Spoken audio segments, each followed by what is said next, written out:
All right, so he says, what are one or two quotes from guests that have changed your opinions or stances on a subject, or your opinions shifted on a subject? I would say, like,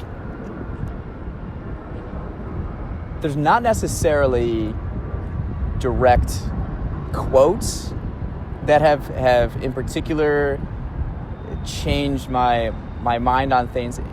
I would say, to start off with, I don't really try to have opinions on things.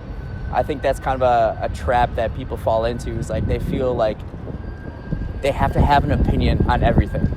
You know how stressful life is going to be if you feel like you have to have an opinion on everything?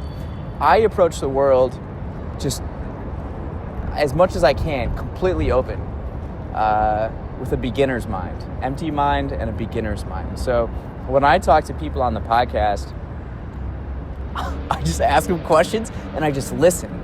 I listen, and with that, it expands my perspective. It's so exciting because I'll start a conversation. Before I start, I'm oftentimes drinking coffee during it, and I'm pouring it. I'm thinking, I have a perspective on the world right now, and within like an hour and a half, it's gonna expand, and that's exciting. But if we're talking like direct quotes, one that stands out to me, because it's a little bit of recency bias. You can learn more about statistical biases by listening to Vlad Yashin, who's a data scientist from Hamburg, Germany. He's been on the show 2 times.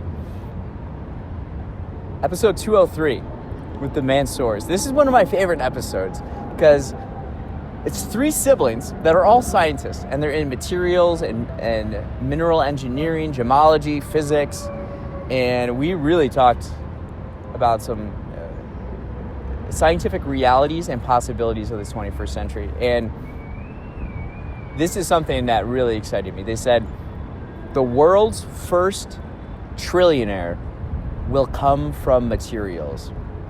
And lately, talking to engineers and scientists have inspired me to go out and learn more about physics on my own. So I've been learning about quantum theory and how everything around us is made up of atoms. So everything are just building blocks. And it's really about how things are assembled that make things what they are.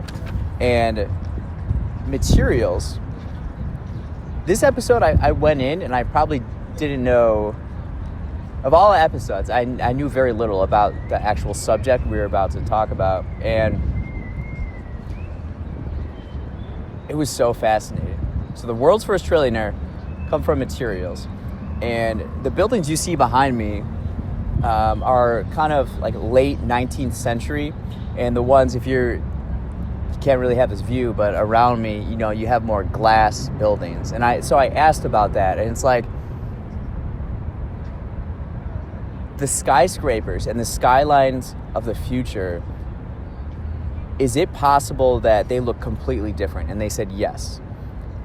50 years from now, we may be using materials that have not been invented yet. And here's what's crazy. With the information revolution, quantum computing enables us to take elements of the periodic table and put them in like algorithms and model the result. Whereas before you would, have to physically, test this stuff through the scientific process. But now you can model it, so it cuts back so much on time, energy, and resources. And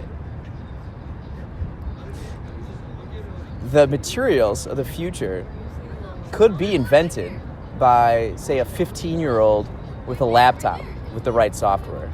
And to me, that is so incredible and exciting. So I would say that would be one of the quotes. And just overall, in general, what we were talking about before is that reaching out to people in different countries all over the world. We've talked to people on every continent now except Australia. And having conversations, like real conversations with people about life and their interests, and you see how similar we are and how interconnected we are, and it's pretty awesome. So as far as quotes go, the world's first trillionaire will come from materials. That's a good one.